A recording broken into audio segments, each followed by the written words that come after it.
출결은 이제 체크하는 시스템이 있어요. 그리고 숙제도 A, B, C, D 이렇게 체크하도록 되어 있어요. 그런데 출결을 제외하고 A, B, C, D도 체크를 제대로 안 해요. 제가 어떻게 아냐? 저도 처음에는 쭉 하다가 어느 날 좀 굉장히 좀 바쁘고 힘들어가지고 까먹어서 못했어요. 네. 아무런 연락이 안 와요. 그때 이제 깨달으셨겠군요. 네. 아무도 체킹을 안 하고 있구나. 그리고 이제 깨달음이 온 거죠. 나만 여태까지 이걸 했었구나.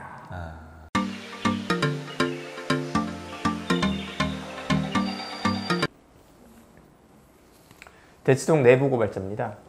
오늘은 저희 경험을 바탕으로 대치동 주변의 영어학원들이 어떻게 학생들을 관리하고 있는지, 학습을 어떻게 관리하고 있는지, 그거를 좀 말씀을 드리려고 합니다. 네, 중요한 거죠. 네. 이게 이제 실은 진정한 내부 고발인데요. 네.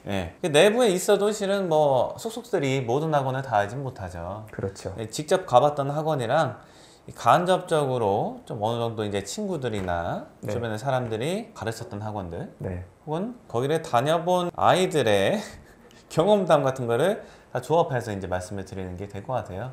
어떤 학원을 먼저 말씀드리면 좋을까요? 제가 거의 뭐 시작한 학원이라고 보면 돼요. 영어 이제 아이들 교육을 시작한 학원인데, 저희 학원이랑 좀 이름은 비슷한 큰 학원이고요. 이 학원을 보면은 괜찮아요. 이제 시스템상으로는 어느 정도 돼 있다.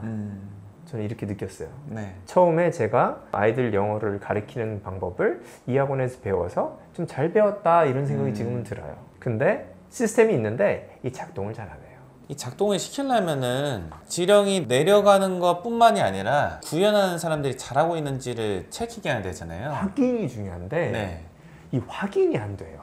제가 알기로는 그 학원이 이 지령 내리는 거는 굉장히 시스템적으로 잘 돼 있다, 체계적이다, 매뉴얼 같은 게 잘 돼 있잖아요. 잘 돼 있어요. 매뉴얼이 아무리 좋아도 안 지키면 되니까 어떤 선생님들 입장에서는 제가 처음에 놀랐던 게 아이들 가르치는 경험이 그렇게 많지 않은 상태에서 대형 학원을 갔는데 이제 교육을 시켜줘요. 일주일 동안. 그래서 이렇게 해라 하는데, 저는 이렇게 매뉴얼 같은 걸 보고 명확히 이해를 하고 이럴 때는 이런 상황에서 이렇게 해야 된다는 것을 빨리 파악하고 싶었어요.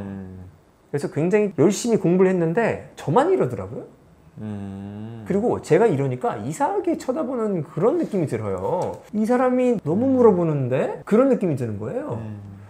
왜 이러지? 나는 분명히 여기 매뉴얼대로 하려고 매뉴얼 자체를 열심히 이해하려고 하고 이해가 안 되는 거 있으니까 자꾸 물어보고 이런 상황에서 어떤 거냐 하는데 이상하게 이제 눈빛을 주는 거예요. 물론 저한테 직접 말을 안 했는데 배정을 받고 학원에 가니까 알겠더라고요.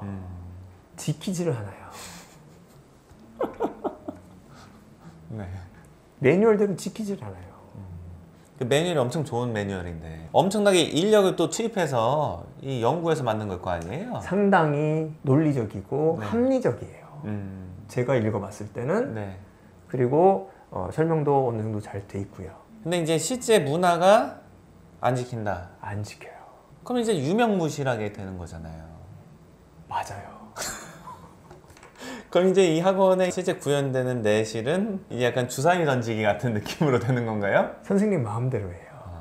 물론 이 커리큘럼이라고 해서 책이 정해져 있다고 생각하시면 돼요. 책이 정해져 있고 이런 식으로 수업을 하세요 라고 하지만은 실질적으로 책만 정해져 있다고 보시면 돼요. 그리고 여기서 제가 부족하게 느꼈던 거, 출결은 이제 체크하는 시스템이 있어요.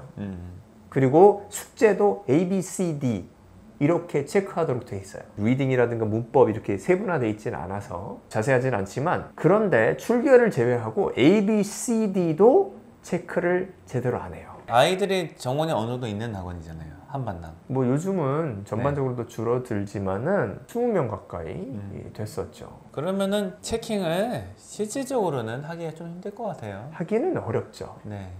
책이 또 한 권이 아니잖아요. 1인당. 책이 많아요. 그러면은 그걸 다 펴볼 수도 없고. 최소한 아이들한테 구두로 물어봐서 그것을 이제 클릭을 해야 되는데 그것이 안 이루어져요. 제가 어떻게 아냐? 저도 처음에는 쭉 하다가 어느 날 좀 굉장히 좀 바쁘고 힘들어가지고 까먹어서 못했어요. 아무런 연락이 안 와요. 그때 이제 깨달으셨겠군요. 아무도 체킹을 안 하고 있구나. 그리고 이제 깨달음이 온 거죠. 나만 여태까지 이걸 했었구나. 그리고 제가 받은 느낌은 제가 이제 경험이 별로 없으니까 지도가 잘 안 될 때도 있는데 매니지먼트 직원분들이나 이렇게 받은 느낌은 내가 굉장히 뭘 잘 지키는 사람이다. 약간 이런 느낌이 와요. 저도 이렇게 살짝 배워가지고 이제 체킹 안 할 때도 있고 뭐 까먹고 못 할 때도 있는데 그래도 전반적인 분위기는 이렇게 오잖아요. 전화 같은 거 받으시니까 그 느낌은 그거예요. 내가 정식으로 가르치고 있다. 이런 평가를 받았어요. 그게 이제 학원의 현실판이다. 학원뿐만이 아니라 가르치는 곳이라면 어디든 그럴 것 같아요. 그리고 거기서는 또 어떤 일이 있었냐면은 경험이 많으신 분이에요. 그리고 말씀을 잘 하시는 분이죠. 굉장히 바쁜 걸로 알고 있었어요. 투잡인가 세잡인가 이렇게 뛰신 분인데 수업 준비를 했는데 교재를 안 쓰고 자녀분 그 동화책이 있어요. 제가 어떻게 하냐면은 자녀가 있으신 다른 선생님한테 들었어요. 그분이 자녀분 동화책을 복사해가지고 아이들 나눠줘서 수업을 하더라. 정해진 교재 안 하고. 능력이 있으시다. 왜냐면 그 수준이 안 맞거든요. 아이들 수준은 굉장히 높은데 그걸 갖다가 수업을 하시는 거예요. 그런데도 특별히 그렇게 하시면 안 된다 이렇게 얘기가 안 나오는 거예요. 제재를 안 하는 거죠? 그런 걸 보면은 이 상태 위험하구나. 선생님에 따라서는 이렇게 틀려지는데 확인이 안 된다. 그리고 또 어떤 일이 있었냐면은 확인을 하려고 해요. 이렇게 해주세요.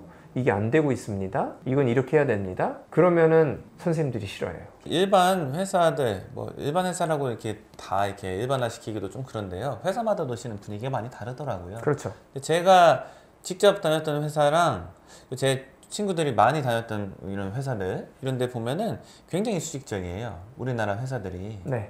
그래서 좀 과해요. 제가 봤을 때는. 이거는 불필요한데? 왜 구두를 닦아오라고 하는 거야? 이거 상관없잖아요, 업무랑. 안 닦아주거나 약간은 좀 이제 싫은 티 내면은 괜히 트집 잡고. 야근을 항상 하게 하는데 야근 수수당 결제해달라고 올리면은 네가 제정신이냐 뭐 이런 식으로 나오는 거 있잖아요. 주말에 출근 안 하면 되게 싫어하고 이런 거. 하는 일 없는데. 본인은 인터넷으로 고스톱 치고 있어요. 11시까지 맨날 퇴근을 안 하세요. 이 전에 다른 직원들이 간다. 난리가 나요. 일은 안 하는데.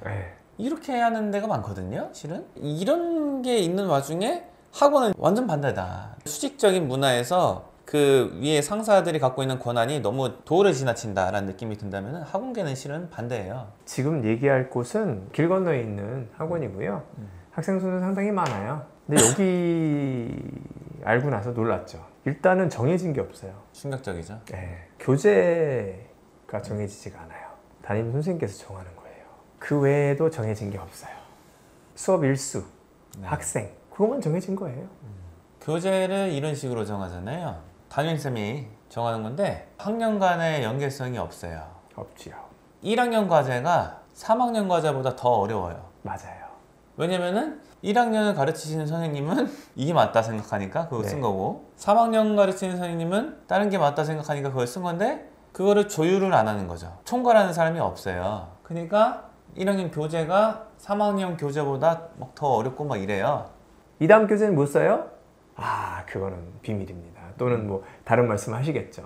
그렇게 나올 가능성이 높죠. 왜냐면 안 정해졌으니까. 안 정해졌죠.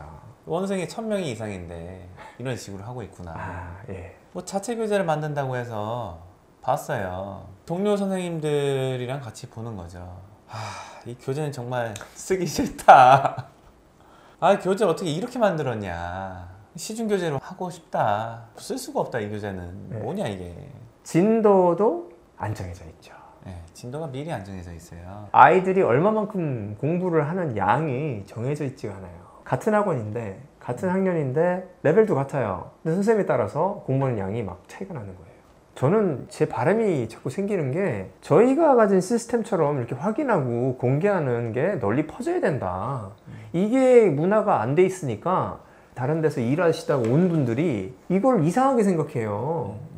저희랑 동감을 하시는 분들이 있을 것 같아요. 그러면 또 이런 분들과 같이 일해보고 또 저희 시스템이 좀 개선의 여지가 있으면은 같이 개선을 해보고 저희가 못 보는 거 분명히 있을 테니까 같이 그런 의견을 나눴으면 참 좋겠다는 생각이 들어요. 지금 저희 학원에 계신 선생님들은 좋으시죠? 네. 네. 상당히 힘드셨을 거예요, 실은. 그렇죠. 왜냐면 다른 학원에서 이렇게까지 해본 적이 없으시니까. 너무 다르니까. 네. 아마 힘드셨을 텐데 네. 힘든 과정을 거치시고 네. 그래도 다 따라주셨다. 고마운 게 완전히 스타일을 바꾸시는 거예요. 그래서 오늘은 실제로 대치동 영어학원에서 어떻게 아이들 관리가 되고 있나, 그 실상하고 저희가 어떤 시도를 하고 있나 좀 말씀드렸습니다.